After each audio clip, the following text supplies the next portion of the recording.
नारे तकबीर।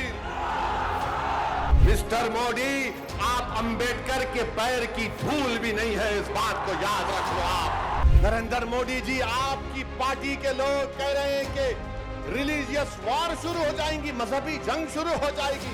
अगर सुप्रीम कोर्ट ही कानून बनाएगा तो संसद को बंद कर देना चाहिए। इस देश में जितने भी गृह युद्ध हो रहे हैं उसके लिए चीफ जस्टिस संजीव खन्ना जिम्मेदार हैं। जी हां, ये बात किसी और ने नहीं बल्कि बीजेपी के फायर ब्रांड सांसद निशिकांत दुबे ने कही है, जिसके बाद बीजेपी ने उनके बयान से किनारा कर लिया है। लेकिन क्या बीजेपी उन्हें बर्खास्त करेगी, ये सवाल उठ रहे हैं। एआईएमआईएम सांसद ने तो ये तक कह दिया है कि बीजेपी अदालतों को धमका रही है। दरअसल दोस्तों, वक्फ कानून को लेकर सुप्रीम कोर्ट ने सरकार को फटकार लगाई है। साथ ही बोर्ड में किसी नए मेंबर को जोड़ने पर भी पाबंदी लगाई है। साथ ही सरकार को 7 दिन की मोहलत दी है, जिसके बाद सुप्रीम कोर्ट पर ही कई लोग सवाल उठाने लगे। यहाँ तक कि कोर्ट को कोठा तक बताकर ट्रेंड कराने लगे ट्विटर पर। वहीं दूसरी तरफ वक्फ कानून को लेकर मुसलमानों का प्रोटेस्ट अब देश के अलग अलग हिस्सों में होने लगा है। दिल्ली के जंतर मंतर से शुरू हुआ प्रोटेस्ट अब हैदराबाद में विशाल जनसभा में तब्दील हो चुका है। मुस्लिम संगठनों ने आर पार की लड़ाई का ऐलान कर दिया है। साथ ही सुप्रीम कोर्ट में भी इसकी सुनवाई चल रही है। इसी बीच एआईएमआईएम के चीफ असदुद्दीन ओवैसी ने भी क्लियर कर दिया है कि जब तक ये कानून वापस नहीं लिया जाता तब तक मुसलमान इसका विरोध करते रहेंगे। दरअसल तेलंगाना के हैदराबाद में मौजूद एआईएमआईएम मुख्यालय दारुस्सलाम में all India Muslim personal law board द्वारा आयोजित विशाल जनसभा को संबोधित करते हुए ओवैसी ने कहा कि आपको यानी कि प्रधानमंत्री नरेंद्र मोदी को ये कानून वापस लेना ही होगा। जिस तरह से हमारे किसान भाइयों ने रास्ता दिखाया, हम भी उसी तरह प्रदर्शन करते रहेंगे। जब तक कानून वापस नहीं ले लिया जाता तब तक देश में शांतिपूर्ण प्रदर्शन जारी रहेगा। 11 साल से नरेंद्र मोदी सिर्फ मुसलमानों की मजहबी शनाख्त पर हमला कर रहे हैं। 11 साल से नरेंद्र मोदी सिर्फ मुसलमानों की मस्जिदों को छीनने की कोशिश कर रहे हैं। 11 साल से नरेंद्र मोदी मुस्लिम खवातीन को ताकतवर बनाने के बजाय उनके सरों से हिजाब को छीन रहे हैं। 11 साल से नरेंद्र मोदी बुलडोजरों के जरिए सबसे ज्यादा दलित और मुसलमानों के घरों को तोड़ दिया।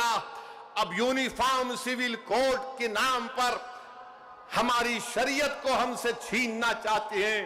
वो शरीयत जो शरीयत एप्लीकेशन एक्ट 1937 है, जब संविधान बन रहा था तो बाबा साहेब अंबेडकर ने कहा था कि शरीयत एप्लीकेशन एक्ट बरकरार रहेगा। मगर आज नरेंद्र मोदी ये समझते हैं कि मैं बाबा साहेब अंबेडकर से बड़ा दूरंदेश हूं। मिस्टर मोदी, आप अंबेडकर के पैर की धूल भी नहीं है, इस बात को याद रख लो आप। मेरे अजीज, अल्लाह ही हमारी मदद करेगा और अल्लाह ही इनको शिकस्त देगा इंशाअल्लाह ताला। हम तौहीद परस्त है और हमको फख्र है इस बात का कि रब्बे कायनात जिस चीज का मालिक अल्लाह है, मोदी कह रहे हैं कि उसका मालिक अल्लाह नहीं रहेगा। अब मोदी, आप खुद देखोगे अल्लाह कैसा बता देगा अपना जल्ले जलालहू। आप देखेंगे, आप इसको, इस कानून को तुमको वापिस लेना पड़ेगा।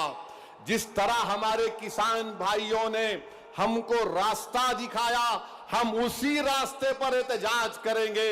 जब तक कानून वापिस नहीं होगा, भारत में पुरअमन एहतजाज होगा। आप तैयार हैं कि लंबी जमहूरी लड़ाई लड़ने के लिए, या फिर कोका कोला की तरह उड़ के फिर ठंडे तो नहीं बैठ जाएंगे? क्या आप तैयार हैं जमहूरी एहतजाजी लड़ाई लड़ने के लिए? अगर आप तैयार हैं तो आप अपने आप से वादा कर लीजिए कि जब तक ये काला कानून वापिस नहीं होगा, हम एहतजाज करेंगे, हम पीछे नहीं हटेंगे, पुरअमन एहतजाज हमारा होगा।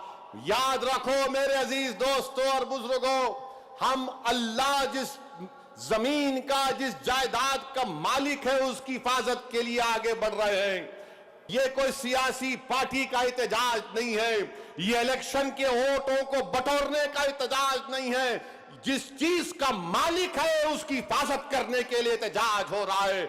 मैं आपको बता रहा हूं, नरेंद्र मोदी ने इस मुल्क को गुमराह किया। मोदी जी, आप शतरंज की चाल खेल रहे हैं, हम भी जानते हैं शतरंज कैसा खेलना सियासत में। अब चौथी बात यह है, बीजेपी वाले बोल रहे इसमें सब कुछ है, मुसलमानों का फायदा है, औरतों का फायदा है। आज से थोड़े दिन पहले हैदराबाद में फतेह दरवाजे पे एक चालाक आदमी था, लगता है उन्हें भी मोदी जी की शागिर्दी में निकला सो था। उन्हें क्या बोला, आप मेरे पास आओ, जिसके सर टकले हैं मैं दवा देता हूं, बाल उग जाते। लाइन लग गई वहां पे, लगा दगा दवा लगा, बाल उगते। अब पब्लिक बेचारी, तो मोदी जी भी यही बोल रहे, दवा ले लो सब चीज ठीक हो जाती। इनकी दवा नहीं है, ये दवा मौत है। ये दवा नहीं दे रहे, मौत का पैगाम दे रहे कि सुप्रीम कोर्ट ने रिलीफ दिया है, मगर आज भी हम वक्फ की जायदाद को खो रहे हैं। लिमिटेशन एक्ट अप्लाई हो गया, जो 12 साल से काबिज है वो मालिक बन रहा है। 6 महीने के अंदर पोर्टल पर चढ़ाना है, नहीं चढ़ाए तो वक्फ से चले जाएगा। वक्फ इवैक्यू प्रॉपर्टीज निकल गई हमारे हाथ से। वक्फ अल औलाद अब नहीं कर सकेंगे आप। वक्फ अल औलाद के बारे में कह रहे हैं कि बच्ची का शेर मार के कोई वक्फ अल औलाद नहीं कर सकता। अरे मैं अल्लाह को दे रहा हूं, अपने बेटे बेटी को मालिक नहीं बना रहा हूं। क्या यह बात सच नहीं है प्रधानमंत्री जी कि हिंदू सेल्फ एक्वायर्ड प्रॉपर्टी में एक हमारा हिंदू भाई अपने विल के जरिए अपनी एक औलाद को या मोहल्ले में किसी को पूरी प्रॉपर्टी दे सकता है, मगर मुसलमान 1/3 से ज्यादा अपनी किसी औलाद को प्रॉपर्टी नहीं दे सकता। पहले कानून यह था कि अगर कोई वक्फ की प्रॉपर्टी को बेचता तो 2 साल की सजा, नॉन बेलेबल। अब मोदी जी बोल रहे, प्यारे मैं राजा हूं, तुम लूटो बेल ले लो, 6 महीने की सजा काट के आ जाओ, मैं हूं ना। ये कानून बनाया गया है। तो मेरे अजीज दोस्तों और बुजुर्गों, ये वक्फ का कानून मुसलमानों के मफाद में नहीं है। ये वक्फ का कानून मुल्क के वफाद में नहीं है। ये वक्फ का कानून भारत के भाईचारगी के लिए नहीं है। झगड़े शुरू हो जाएंगे, मस्जिदों पर यह बोला जाएगा कि 500 साल पहले ऐसा था वहां पर, और ये बार बार बोलते टीवी पे, नहीं आपको वक्फ से क्या मिला। अरे क्या कोई आपके अम्मा के महर में आया है जो हमसे पूछ रहे आप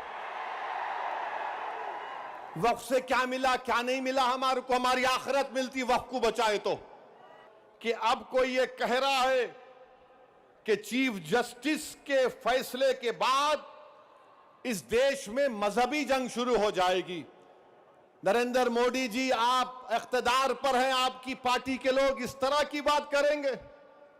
आप तो भारत के संविधान पर हल्फ लिए हैं कि इस देश में ये अंबेडकर का देश, ये मौलाना अबुल कलाम का देश, ये भगत सिंह का देश, अल्लामा फजले खैराबादी का देश, हुसैन अहमद मदनी का देश, महमूदुल हसन का देश, ये टीपू सुल्तान का देश। यहां बोल रहे मजहबी जंग शुरू हो जाएंगी। मोदी जी, बाबरी मस्जिद का फैसला हमारे खिलाफ आया तो क्या हमने ये जुमला कहा था कि मजहबी जंग शुरू हो जाएगी? हमने कहा था कि supreme court is supreme but infallible, but not infallible. Owaisi ने इस दौरान ये भी कहा कि मोदी खुद को बाबा साहेब अम्बेडकर से बड़ा समझते हैं, लेकिन वो उनके पैर की धूल भी नहीं है।